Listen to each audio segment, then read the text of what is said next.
गरीब की ठंडी बर्फ। गरीब राहुल लंगड़ा था, जिस वजह से वो कोई काम करने में सक्षम नहीं था। इसलिए गरीब राहुल ठंडी बर्फ बेचने का काम किया करता था। वो अपने छोटे से घर में बीवी नताशा और 7 साल की बेटी अंजलि के साथ रहा करता था। बर्फ बेचकर वो अपने घर की आर्थिक स्थिति चलाया करता था। ऐसे ही एक रात वो बर्फ बेचकर घर आता है, जहाँ उसकी बीवी उससे कहती है, आज फिर अंजलि पनीर सब्जी खाने की जिद कर रही थी।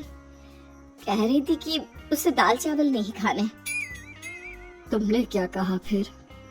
क्या करती, उसने मुझे इतना परेशान कर दिया था कि मुझे उसे डांटना पड़ा। रोते रोते सो गई है, खाना भी नहीं खाया उसने। नताशा, अंजलि अभी बच्ची है, उसे इतनी समझ नहीं है। तुम क्यों उसे छोटी छोटी बात पर डांटती रहती हो? डांटू नहीं तो क्या करूं? प्यार की बात तो उसे समझ में भी नहीं आती। अब उसे कौन समझाए कि हम गरीब हैं, जैसे तैसे करके बर्फ बेचकर घर चला रहे हैं।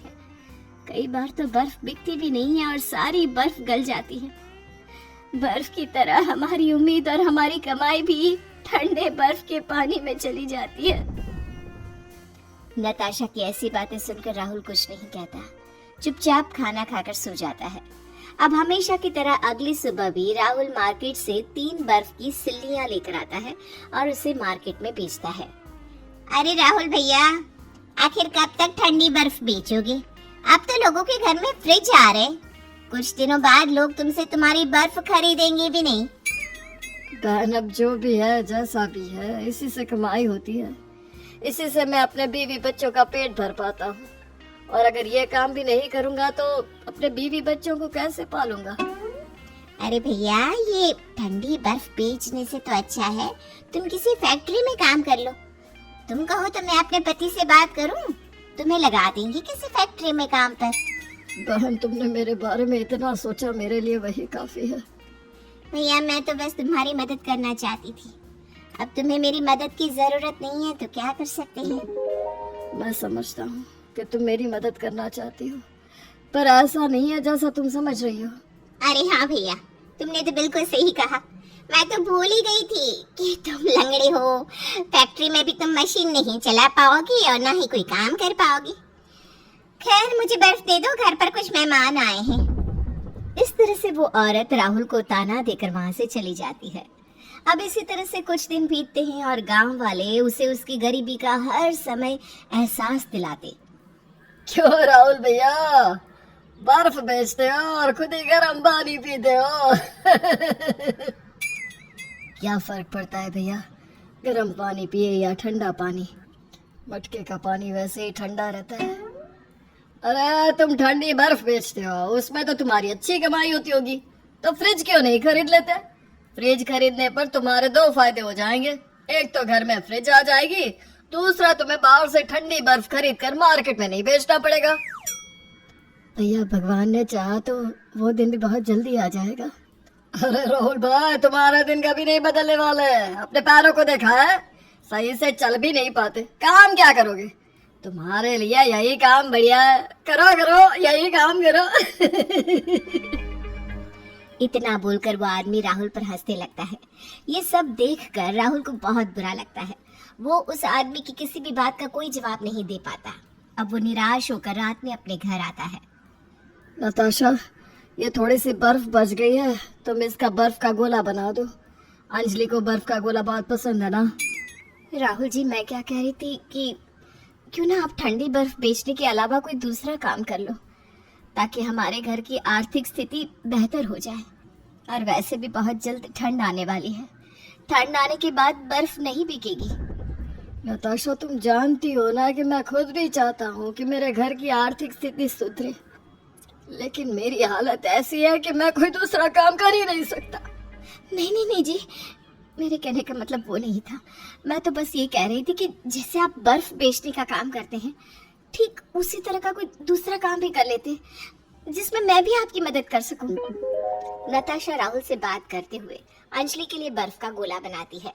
अंजलि बर्फ का गोला देखकर बहुत खुश होती है और अपने पिता से कहती है, पापा, आप बर्फ क्यों बेचते हो?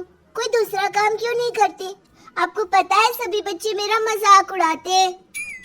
अरे क्यों बेटा, क्या कहते हैं तुम्हारे सारे दोस्त? सारे दोस्त मेरा मजाक बनाते हैं और कहते हैं कि इसके पापा तो गरीब है, वो बर्फ बेचने के अलावा कोई दूसरा काम नहीं कर सकते क्योंकि आप मेहनत करने से डरते हो। बेटा, तुम्हें भी लगता है कि तुम्हारे पापा मेहनत करने से डरते हैं? नहीं पापा। तो बस लोग क्या कहते हैं भूल जाओ उसे। और आज तुम्हारे पापा तुमसे वादा करते हैं कि आने वाले कुछ दिनों बाद जो इंसान तुम्हारा मजाक बना रहा है ना, वो तुम्हारे साथ रहना चाहेगा। पर पापा, वो दिन कब आएगा? मुझे बिल्कुल भी अच्छा नहीं लगता जब लोग आपका और हमारा मजाक बनाते हैं। मुझे तो कभी कभी लगता है कि ऐसा दिन कभी आ ही नहीं सकता। अंजलि की ये बात सुनकर नताशा और राहुल को बहुत बुरा लगता है। राहुल अपने पैर को देखते हुए अपनी बीवी से कहता है, काश कि मेरे पैर ठीक होते तो मैं भी मेहनत मजदूरी करके अपनी बेटी की अच्छी परवरिश कर पाता। शायद मेरे कुछ और काम करने पर मेरे बेटी के दोस्त उसका मजाक नहीं उड़ाते। राहुल जी, इससे पहले भी तो आप मेहनत मजदूरी करते थे ना। क्या हुआ अगर आज आप लाचार हैं और ठंडी बर्फ बेच रहे हैं?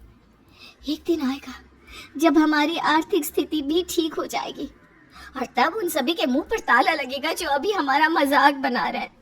नताशा राहुल को दिलासा तो देती है, पर राहुल के दिलो दिमाग में सिर्फ अंजलि की बातें घूम रही थी और उन सभी गांव वालों का चेहरा जो राहुल के सामने आ रहा था, जो उसकी गरीबी का मजाक बनाते थे और उसके काम का भी। इस तरह से तो सब मेरी बेटी और बीवी का मजाक बनाएंगे। मुझे और मेहनत करनी होगी। इतना सोचकर राहुल अगले दिन बर्फ बेचने के लिए मार्केट में जाता है और मार्केट में हर किसी को देखता है। ये मार्केट कितनी बड़ी है, यहाँ कितने बड़े बड़े लोग आते हैं। क्यों ना मैं भी अपनी कोई छोटी सी दुकान खोल लूं और उसी दुकान में अपनी ठंडी बर्फ बेच दिया करूंगा। साथ ही कुछ ऐसी चीजें भी जो इस मार्केट में कोई नहीं बेचता। इस तरह से राहुल अपनी खुद की दुकान खोलने की सोचता है। घर आकर राहुल सारी बात अपनी बीवी को बताता है, जिस पर नताशा उससे कहती है, ये तो आपने बहुत अच्छा सोचा है, मैं इसमें आपके साथ हूँ। मेरे कुछ गहने रखे हैं, आप उन्हें बेचकर कोई छोटी सी दुकान किराए पर ले लीजिए। राहुल अपनी बीवी के गहनों को गिरवे रखकर एक छोटी सी दुकान किराए पर ले लेता है, जिसमें वो दूध, दही, मक्खन के साथ साथ अपनी ठंडी बर्फ भी बेचता है। समय के साथ उसकी अच्छी कमाई होने लगी थी, क्योंकि उस पूरे मार्केट में राहुल की इकलौती दुकान थी जहां ठंडी बर्फ और दूध से बनी चीजें बिकती थी। बहुत जल्द वो अपनी किराए की खुद की दुकान खरीद लेता है और इस तरह समय के साथ राहुल की आर्थिक व्यवस्था भी पहले से बेहतर हो जाती है।